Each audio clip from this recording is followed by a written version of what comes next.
তোমার নাম? Sourav. Sourav, right.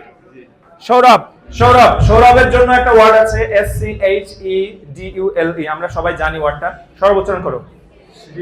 Schedule, right. আমি জানি এটা অনেকেই পারবা, রাইট। বলতে পারবা কেউ? বলো। Schedule, very good. ওর জন্য অর্ধেক তালি হবে। থ্যাংক ইউ, মানে অর্ধেক হয়েছে। Thank you so much. আর কেউ? রাইট। স্কেজুল, এর জন্য অর্ধেক। থ্যাংক ইউ বাবা, বসো, তুমি বসো। Thank you. হ্যাঁ, শিডিউল। আচ্ছা, তোমার নাম? আচ্ছা, উচ্চারণের জন্য একটা জোরে হাততালি হবে, রাইট। আমি আর নিচ্ছি না, আসবো তোমাদের কাছে। উচ্চারণ হবে দুই রকম হয়, একটা হচ্ছে স্ক্যাজুয়াল অথবা আমরা কি কই, শিডিউল, রাইট। আজকে থেকে বাদ। বসো বসো বাবা, থ্যাংক ইউ।